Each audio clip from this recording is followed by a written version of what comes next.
in October of '87, Mike Tyson's Punch-Out. Oh, was released. Weak Jaws. I thought you were going to go with the Jaws Nintendo game.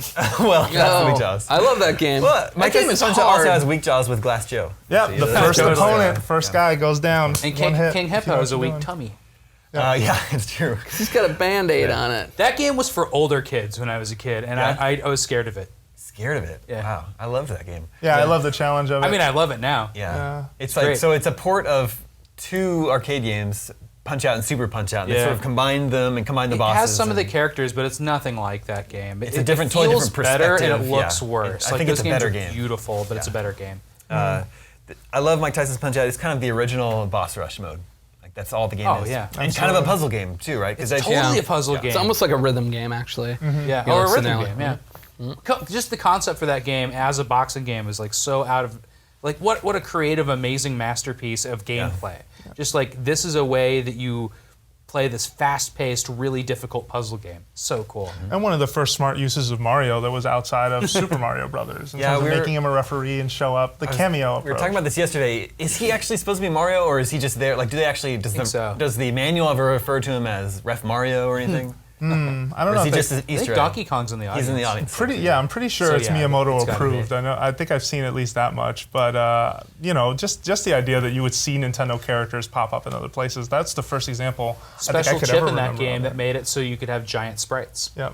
And that was the advantage of the NES here was that they upgraded the hardware on the cartridge itself in many different iterations. But in Japan, when they had the disc system, they couldn't really do that. So cartridge games later that came out in Japan used the American style of doing things. They dropped the disc system for some stuff. So for Mike Tyson's Punch-Out, that came out here first.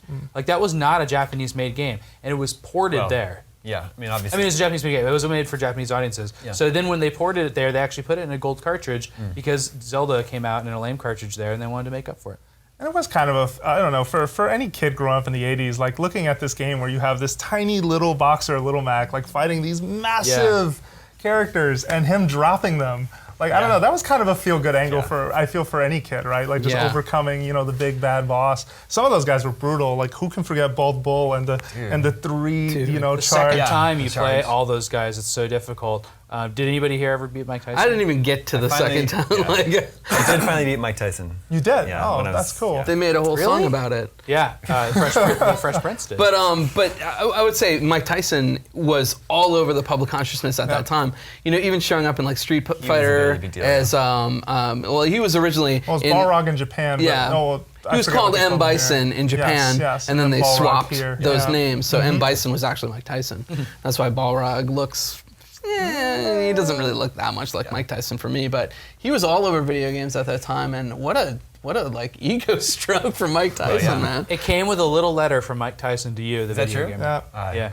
Well, and on the cover it had like his signature. Like they really did play that up as something that was really cool. And he was a brutal boss, man. He was that was the first game that I memorized the password to get to him. It was like 073735963. Like I'm like that is forever in my brain for the rest of my life. My friends used to always be able to recite that too.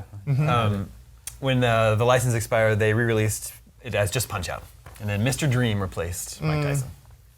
And he was the same boss essentially, just with a different skin. Just a different skin. Yeah. Not as cool. No, not nearly as cool. And that's a game that you will never get to play that game in an official way ever again, which is really sad. Yeah, it's too bad.